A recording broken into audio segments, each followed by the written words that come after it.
Christmas की रात थी। पूरा शहर रोशनी से जगमगा रहा था। हर तरफ लोग जश्न मना रहे थे। हंसी थी, संगीत था, खुशियां थीं। लेकिन उसी शहर के एक कोने में एक जगह ऐसी भी थी जहां सिर्फ खामोशी थी।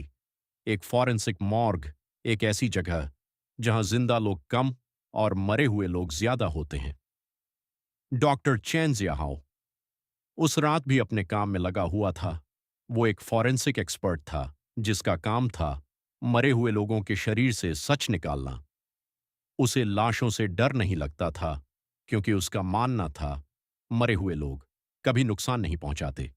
लेकिन उसे नहीं पता था आज की रात उसे डर जिंदा लोगों से लगने वाला है। अचानक मॉर्ग का मुख्य दरवाजा धीरे से खुला।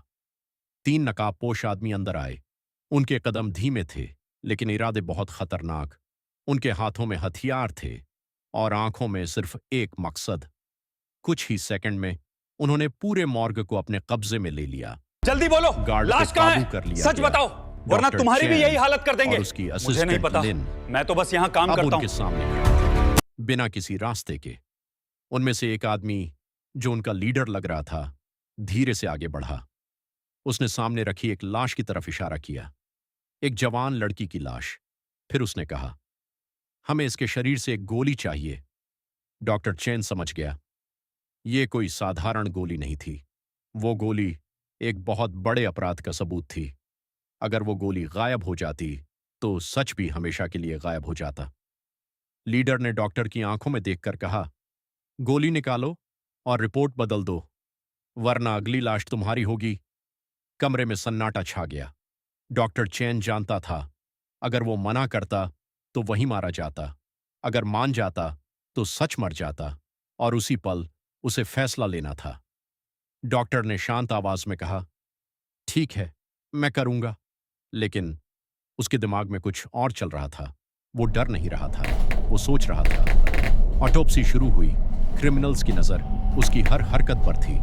हर छोटा मूवमेंट, हर सांस, हर सेकंड खतरे से भरा था। लेकिन उसी दौरान डॉक्टर चेन ने एक रिस्क लिया। उसने असली गोली निकाल ली और बहुत चालाकी से उसे छिपा दिया। उसकी जगह एक नकली गोली रख दी, इतनी सफाई से कि किसी को शक नहीं हुआ। क्रिमिनल्स खुश थे। उन्हें लगा उनका काम हो चुका है। उन्होंने डॉक्टर, लिन और गार्ड को एक ठंडे स्टोरेज रूम में बंद कर दिया और वहां से निकल गए।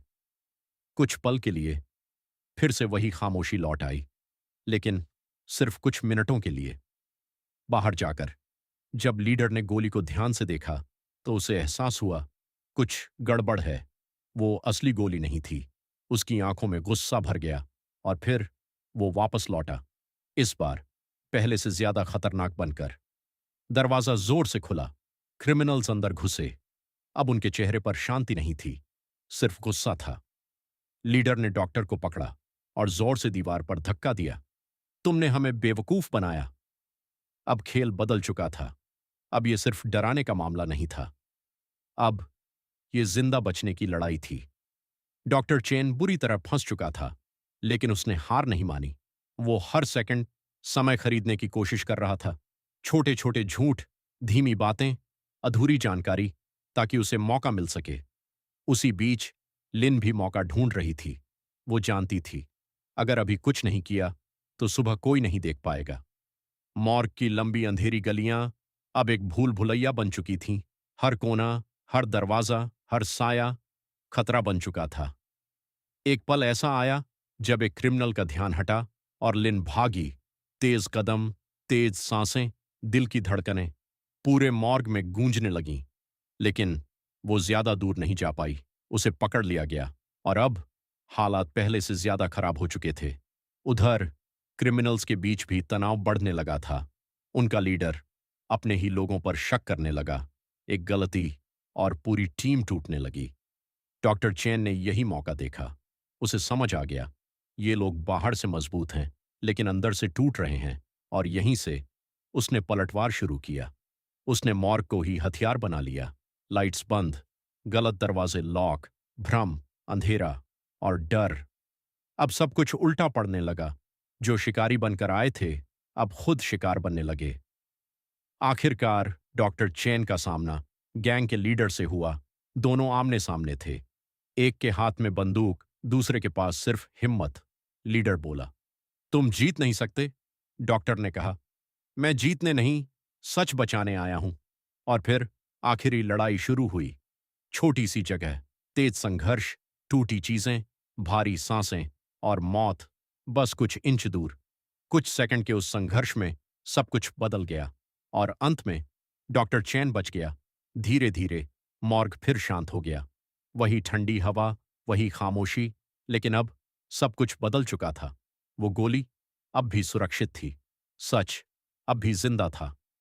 डॉक्टर चैन ने उस रात समझा, कभी कभी मरे हुए लोग नहीं, जिंदा लोग सबसे खतरनाक होते हैं।